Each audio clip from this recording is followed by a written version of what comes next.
Hi friends, PG న్యూస్కి స్వాగతం. Friends, మనం రూపాయి విలువ పెరుగుతుంది అని మనం అనుకుంటుంటే మార్కెట్లో మరీ ఘోరంగా పడిపోతున్నట్టు మనకు తెలియజేస్తున్నారు నిపుణులు. మరి ఈ విషయం ఏదో ఒకసారి చూస్తే, ఈ వారంలో తొలిసారిగా యుఎస్ డాలర్తో పోలిస్తే భారత రూపాయి విలువ మానసికంగా గణనీయమైన 90 రూపాయల స్థాయిని దాటుతూ కొత్త రికార్డు కనిష్ట స్థాయికి పడిపోయింది. డిసెంబర్ 4న 2025 గురువారం ట్రేడింగ్లో ఇది యుఎస్ డాలర్కు దాదాపు 90 రూపాయల 43 పైసల వద్ద కొత్త ఆల్ టైమ్ రికార్డు కనిష్ట స్థాయిని చేరుకుంది.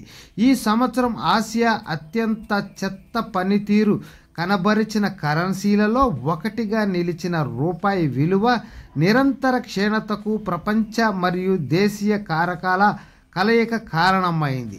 రూపాయి పతనానికి దారితీసే కీలక అంశాలు విస్తరిస్తున్న వాణిజ్య లోటు, భారతదేశ వస్తువుల వాణిజ్య లోటు అక్టోబర్లో రికార్డు స్థాయికి చేరుకుంది.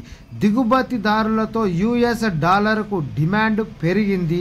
నిరంతర ఎఫ్ఐఐ అవుట్ఫ్లోలు, విదేశీ సంస్థాగత పెట్టుబడిదారులు ఎఫ్ఐఐలు నిరంతరం భారతీయ ఈక్విటీలను విక్రయిస్తున్నారు. 2025లో ఇప్పటి వరకు దాదాపు $17 బిలియన్ ఉపసంహరించుకున్నారు.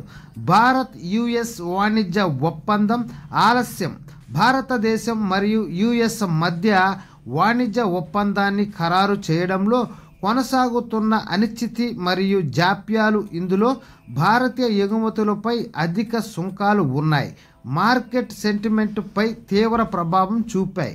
బలమైన యుఎస్ డాలర్, ఫెడరల్ రిజర్వ్ వడ్డీ రేటు కోతలను ఆలస్యం చేయవచ్చనే అంచనాలు, డాలర్ విలువ కలిగిన ఆస్తులను పెట్టుబడిదారులకు మరింత ఆకర్షణీయంగా మారుస్తాయనే అంచనాలు వంటి కారణాల వల్ల యుఎస్ డాలర్ సాధారణంగా బలపడింది. పరిమిత ఆర్బీఐ జోక్యం, అస్థిరతను అరికట్టడానికి reserve bank of India RBI విదేశీ మారక ద్రవ్య మార్కెట్లో జోక్యం చేసుకుంది. కానీ నిర్దిష్ట స్థాయిని సమర్థించుకోవడానికి బదులుగా మారకపు రేట్లో మరింత సరళతను అనుసరిస్తున్నట్లు కనిపిస్తోంది. Don't forget to subscribe, like, share.